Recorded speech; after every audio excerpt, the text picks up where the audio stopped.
if you can get the idea that's going on in this example, you can pretty much do anything in jQuery. This is pretty much what's going to be 90% of a lot of code out there.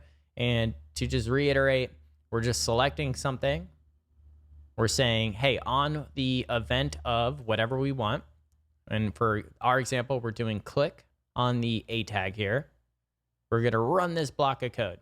And now a lot of browser things have default events. So for example, no JavaScript, no jQuery, doesn't matter. If you click an A tag, the default event is going to be go to a link. So this second link here is actually scotch.io. If you can see, the href is Scotch.io.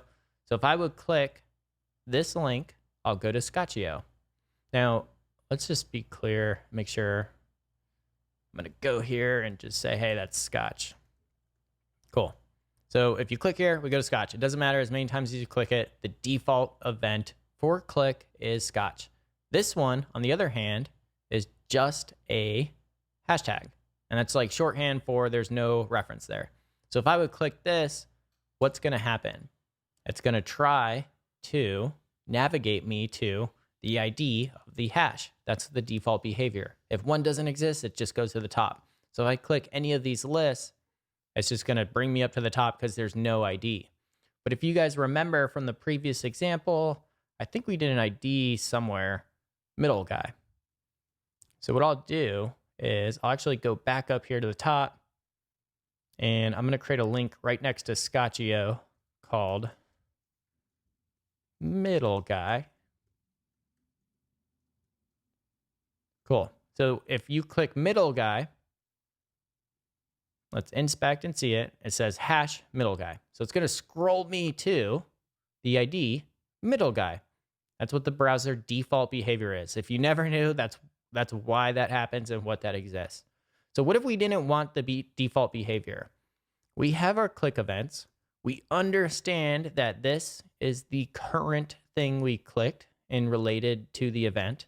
But what if we wanted to stop the event? You know, like I want to do some interactivity when you click Scotch.io or middle guy, and I don't want to take you to the link.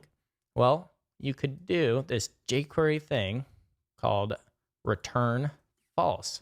And this stops the default event, jQuery shortcut. And so I'll explain this probably in the next lesson a little bit more in depth on what is happening here. But when we click here, now, if I click middle guy, regardless of anything, I'm not going to scroll to that ID. That killed the default behavior. I click Scotch.io.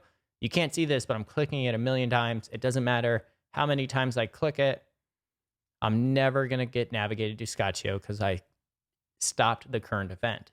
Now I could recreate the default event if I wanted to for just illustrative purposes. We could say the var URL on an A tag click is equal to this attribute href.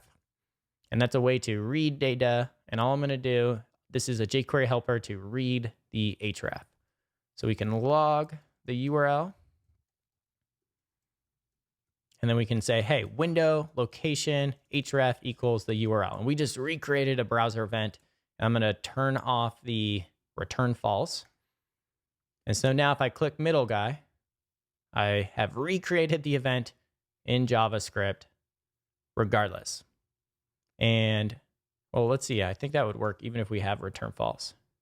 Yeah, it would work regardless. So we killed off the default event, and then we have our own running. And you're going to want to put this at the bottom always for return false. And so now if I click Scotch.io, regardless of me disabling it, I'm going to get navigated there. Pretty cool. That's how that works. So a lot of times you're going to want to do this for various events. For example, on form submit. And we'll do an example of this later with like Ajax and stuff. But on form submit, you typically you submit a form, it's going to go somewhere. That's kind of how forms work.